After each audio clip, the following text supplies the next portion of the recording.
Hi guys, মই পংখীয়ে স্বাগতম জনাইছোঁ মোৰ চেনেল অসমীয়া বোৱাৰী পংখীলে। আশা কৰোঁ আপোনালোক সকলোৱে ভালে আছে, মোৰো ভালেই। আজি মই আকৌ এটা নতুন ৰেচিপি লৈ আপোনালোকৰ ওচৰলৈ আহিছোঁ। নাৰিকলৰ লাড়ু। নাৰিকলৰ লাড়ু সকলোৱে বনাব জানে, কিন্তু কিছুমানৰ নাৰিকলৰ লাড়ু বনালে ৰঙা পৰে। সেয়েহে আজি মই কেনেকৈনো নাৰিকলৰ লাড়ু বগাকৈ বনাব পাৰি তাৰে এটা ৰেচিপি লৈ আহিছোঁ।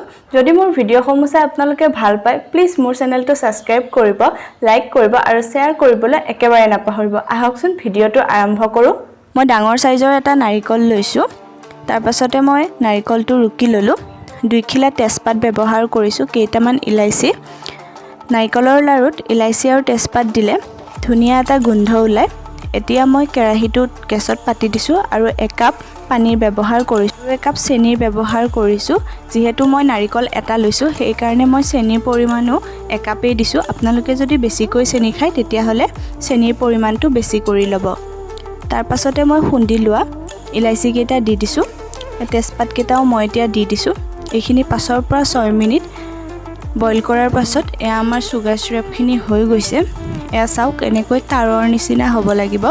আপোনালোকে হাতত লৈও চাব পাৰে। এয়া চাওক, এনেকুৱা তাৰৰ নিচিনা হ'লে আমাৰ চুগাৰ চিৰাপখিনি ৰেডি হৈ গৈছে। এতিয়া আমাৰ নাৰিকল দিবলৈ ৰেডি হৈ গ'ল। এয়া চাওক, মই নাৰিকল দি দিছোঁ।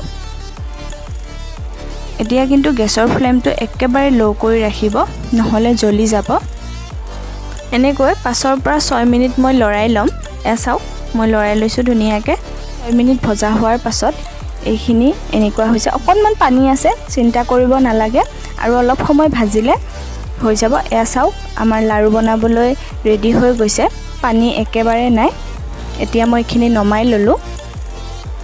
এতিয়া মই নাৰিকলৰ লাড়ুখিনি এটা এটাকৈ হাতেৰে গোল কৰি বনাই ল'লোঁ। এয়া চাওক, আমাৰ নাৰিকলৰ লাড়ু ৰেডি হৈ গৈছে। যিমান সময় হ'ব সিমানেই নাৰিকলৰ লাড়ুকেইটা বগা হৈ পৰিব। এয়া চাওক, আমাৰ খাবলৈ ৰেডি হৈ গৈছে। যদি মোৰ ভিডিঅ'সমূহ চাই আপোনালোকে ভাল পায়, প্লিজ মোৰ চেনেলটো ছাবস্ক্ৰাইব কৰিব, লাইক কৰিব আৰু মোৰ ভিডিঅ'সমূহ শ্বেয়াৰ কৰিবলৈ একেবাৰে নাপাহৰিব।